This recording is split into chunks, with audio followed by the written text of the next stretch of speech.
Hello friends, आज आप लोगों को बताया जाएगा कक्षा 10वीं के विषय भौतिकी पाठ 1 प्रकाश का प्रवर्तन। इसका अति लघुत्तरीय प्रश्न पार्ट 1 में आप लोगों को बता दिया गया है 1 से लेकर 9 तक। तो आज हम आप लोग बताएंगे 10 नंबर से। तो 10 नंबर प्रश्न कह रहा है, उस दर्पण का नाम बताए जो किसी वस्तु का सीधा तथा आवर्धित प्रतिबिंब बना सके। तो इसका आंसर हो जाएगा, अवतल दर्पण द्वारा किसी वस्तु का सीधा और आवर्धित प्रतिबिंब बनता है।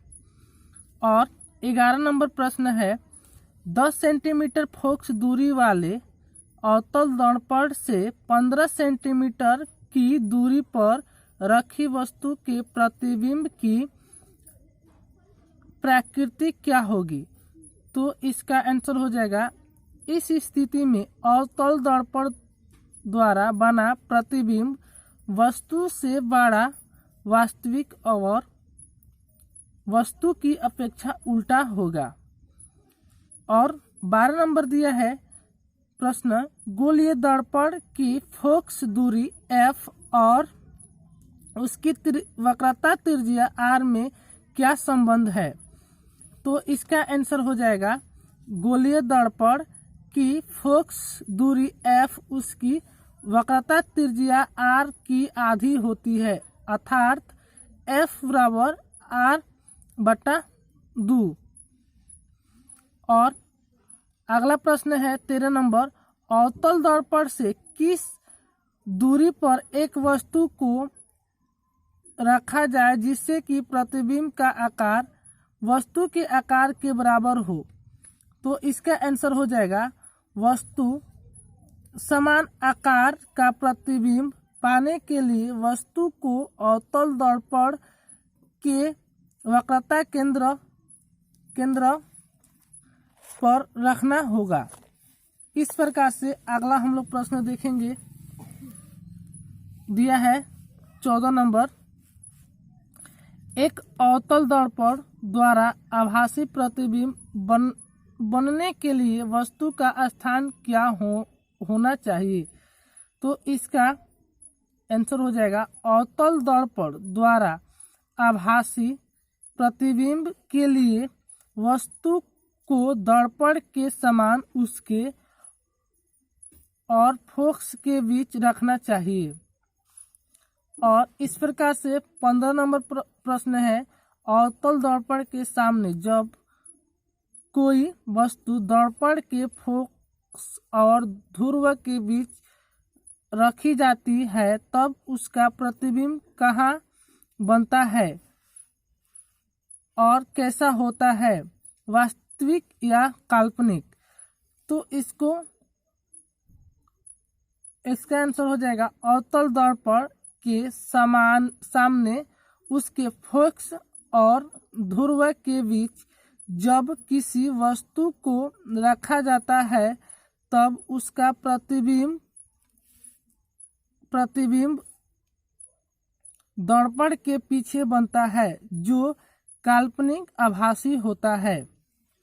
और अगला प्रश्न है 16 नंबर, यदि कोई वस्तु किसी अवतल दर्पण के वक्रता केंद्र पर रखी हो तो उसका प्रतिबिंब कहाँ और कैसा बनता है।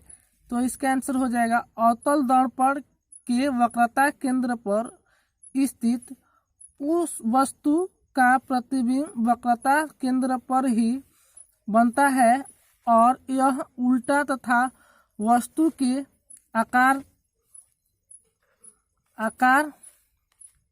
के बराबर बनता है। इस प्रकार से हम लोग अगला प्रश्न देखेंगे,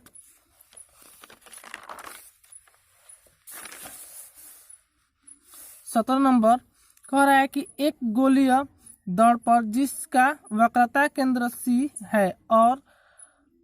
C है पर एक किरण ABC आपतित होती है, यह किरण किस दिशा में परावर्तित होगी।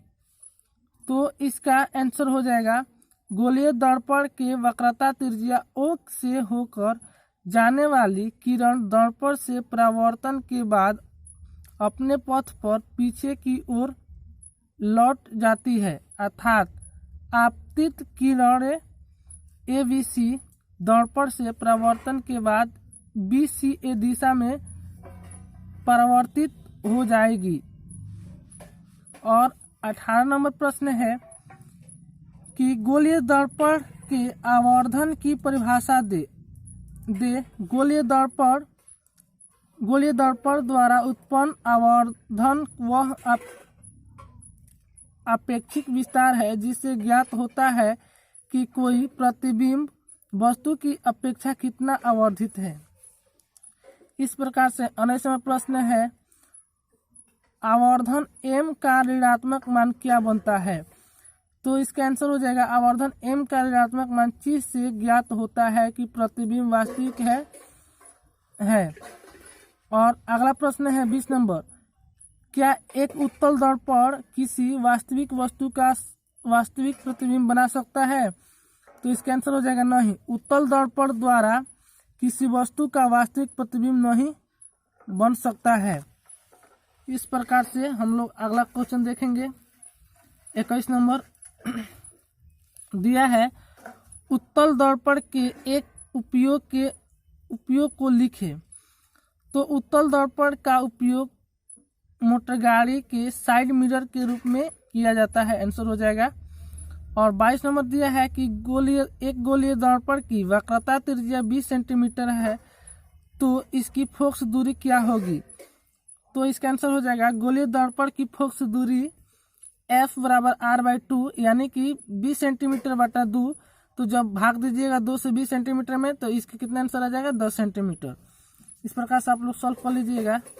और अगला प्रश्न है 23 नंबर, एक दर्पण की फोकस दूरी F बराबर 15 सेंटीमीटर है, यह अवतल दर्पण या उत्तल दर्पण है। तो इसका आंसर हो जाएगा दर्पण की फोकस दूरी का मान ऋणात्मक है, अतः यह अवतल दर्पण है। 24 नंबर दिया है, उस उत्तल दर्पण की फोकस दूरी ज्ञात कीजिए जिसकी वक्रता त्रिज्या 32 सेंटीमीटर है। तो इसका आंसर हो जाएगा उत्तल दर्पण की फोकस दूरी बराबर F बराबर R/2 बराबर 32 सेंटीमीटर बटा 2 यानी कि 2 से भाग देंगे 32 में, तो इसका सीधा आंसर आ जाएगा 16 सेंटीमीटर। इस प्रकार से आप लोगों का यह अति लघुत्तरीय प्रश्न समाप्त हुआ। और आप लोग अगर पहला पार्ट 1 नहीं देखे हैं तो आप लोग जाकर देख सकते हैं।